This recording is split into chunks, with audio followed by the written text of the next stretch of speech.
project, a small building construction project. Those in construction, please don't laugh at my prices and things of that nature. I'm not in the loop. I'm an educator, not a construction expert, but I do know how to teach MS Project. There are all the resources assigned to the tasks. I asked ChatGPT to get those resources assigned to the tasks, and then I set the prices myself. We've got the cost table to the left-hand side of that. And that cost table has an indication of the baseline cost and a variance on various costs. Now, why is there a variance?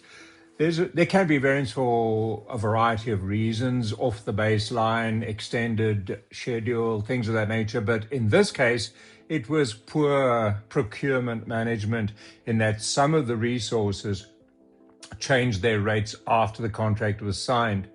So if you want to see the cost variance, you will activate that there, because we're looking here at the resource sheet. You can activate the cost variance in the resource sheet so you can see the culpable parties. The culpable parties are 3 resources. So this is all data that we're going to prepare for the Microsoft Excel export and using artificial intelligence to generate an Excel report. Now, I'm fully aware that you can generate reports in MS Project, but this is just giving you more flexibility, more ability to use the tools of Excel and artificial intelligence. So if we go and look at the entry table here, we'll see tasks, and there are the resources in the tasks.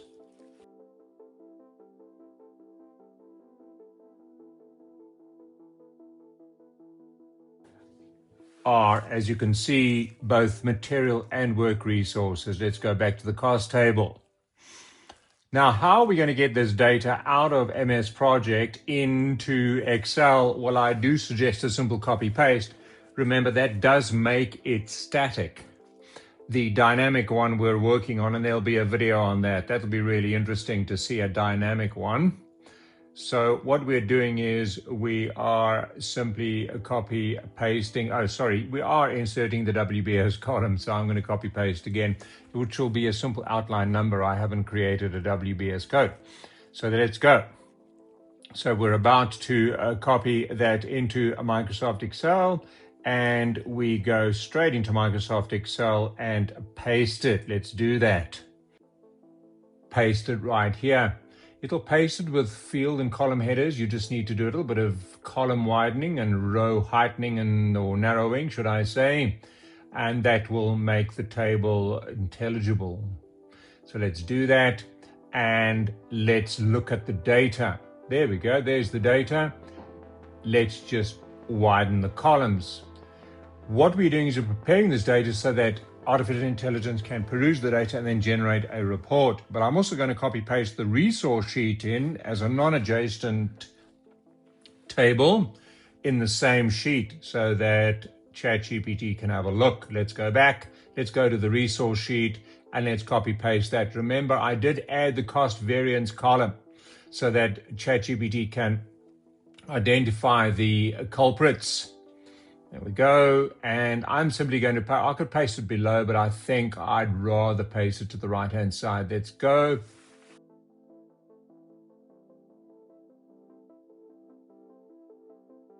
There we go. The resource sheet is attached. Now, there's a little trick with AI that you should know.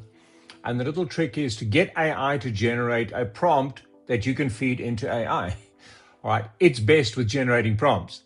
Right, you're probably not as good as it is. So let's have a look at that. Let's get restart the add-in, and we're going into ChatGPT. I have a ChatGPT Plus account, and that activates inside Microsoft Excel. So let's have a look at that.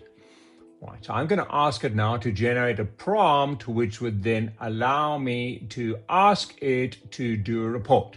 I could generate that prompt myself, but I'll probably not be as good as the prompt it generates. There we go.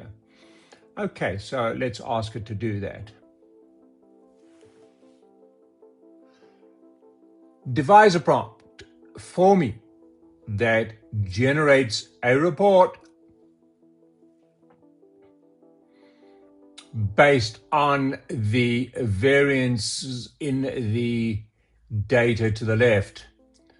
It's smart enough to work that out. The challenge is going to be the formatting of the report, things of that nature, but we'll leave that up to AI as well. So I'm literally asking it to give me the question that I then ask it to do the report. That's just a little trick we've learned. There we go. It's generating the prompt over there, and there's the prompt. Okay, you could say, all right, follow your own prompt. That's okay. I'm just going to do the normal copy paste of that prompt over there, and it's the report that I want. I can, of course, tweak it and say I'd rather want this instead of that, etc., etc., etc., but I'm not going to do that for this video. Let's have a look.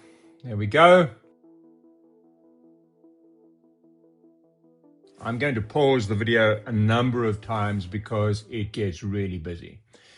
Okay, it's looking at the data, analyzing the data, looking at the variances, looking at which resources are responsible for those variances, and then it'll generate a report. There, it started with a report. I did pause the video slightly. It goes ahead, it generates a report. It also gives me a little bit of an executive summary and recommendations, which is quite nice. Look, it's populating the numbers. They're very nice. Okay, so these are standard pivot tables, and it's going to generate a simple chart, and that chart is going to display itself. There is a mistake with the chart. I do ask it to rectify that mistake, and it does exactly that. So there it's going. It's doing its thing, and just allow it to think. It's going to take a little while. It'll play around with the different iterations and so forth. Just let it do its thing. All right. Chart is down here. There is a problem. You can see on the x-axis there's a problem. I do tell it that there's an x-axis problem. All right. And once I tell it that, then it moves ahead and fixes that problem. It's not quite finished yet. You can see that it's not quite finished, but it's busy doing its thing. There we go. All right. There's the problem. I tell it about the problem. I say thanks. I'm a Gen X person, so we were always taught to say thanks or we'd be punished. So we always say thanks as a knee-jerk reaction. There's a strange entry on the x-axis.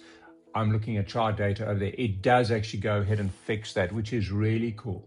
So it goes ahead and fixes that. You can engage with it and get it to tweak your report. But this report is turning out to be a pretty good report.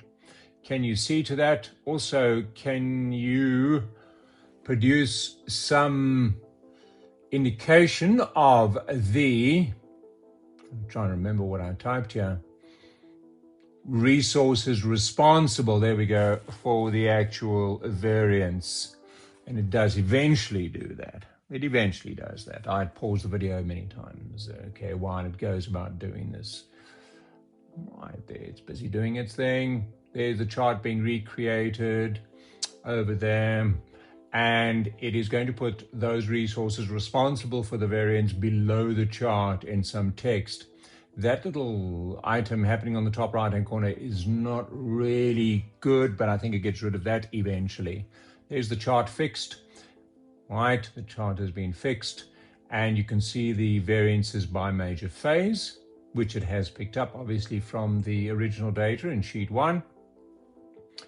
And it's created a small pivot there, but that's not what I wanted. I can certainly use that, but it's not what I wanted. Look at those recommendations and the commentary. Pretty good. I think it's pretty good, insightful stuff. I don't think MS Project is capable of this kind of insight, and so that's why sometimes it's worthwhile exporting this to Microsoft Excel.